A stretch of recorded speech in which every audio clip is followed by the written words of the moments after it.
jaksa penyidik telah menetapkan tersangka dengan perbuatan melawan hukum. Yang dilakukan tersangka adalah Kejaksaan Agung RI baru saja mengungkapkan 4 tersangka di balik kasus mafia minyak goreng. Mirisnya, 1 tersangka adalah Direktur Jenderal di Kementerian Perdagangan. 4 tersangka yang ditetapkan melakukan pemufakatan dalam izin ekspor yang tidak memenuhi syarat. Dikutip dari Tribunnews.com, pengumuman ini disampaikan oleh Jaksa Agung ST Burhanuddin di Kejaksaan Agung RI Jakarta Selatan pada Selasa 19 April. Burhanuddin menjelaskan bahwa 4 tersangka adalah Direktur Jenderal Perdagangan Luar Negeri Kemendak bernama Indasari Wisnuwardana. Kemudian Senior Manager Corporate Affairs PT Permata Hijau Group Stanley MA, General Manager PT Musimas Togar Sitanggang, dan Komisaris Wilmar Nabati Indonesia Perlindungan Tumanggor. Keempatnya menjadi tersangka berdasarkan bukti dan keterangan para saksi. Burhanuddin menjelaskan para tersangka melakukan pemufakatan antara pemohon dan pemberi izin penerbitan ekspor. Disebutkan bahwa pemberi izin ekspor meloloskan perusahaan yang tidak memenuhi syarat, yakni mendistribusikan crude palm oil atau CPO tidak sesuai dengan Domestic Price Obligation atau DPO dan Domestic Market Obligation atau DMO. Menurut Burhanuddin, ketiga tersangka yang berasal dari swasta menghubungi Indasari agar mendapat persetujuan ekspor. Adapun 2 tersangka, yakni Indasari dan Perlindungan, ditahan di Rutan Salimba Cabang Kejagung RI.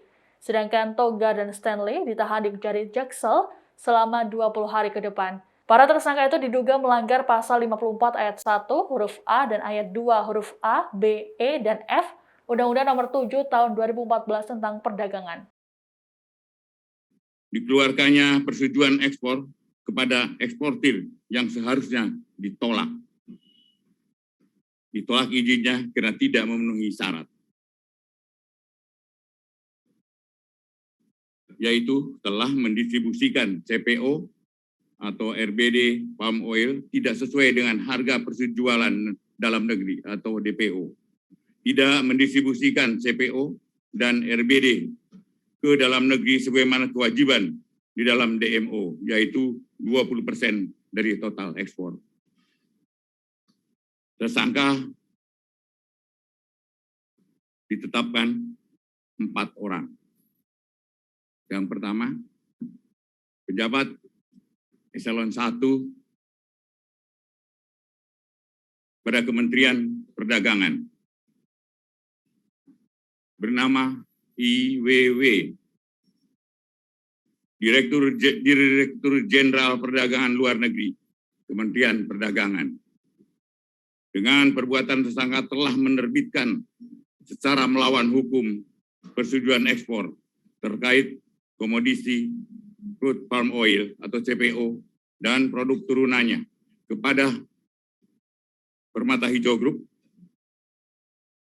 Wilmar Nabati Indonesia, PT Multimas Nabati Asahan, dan PT Musimas.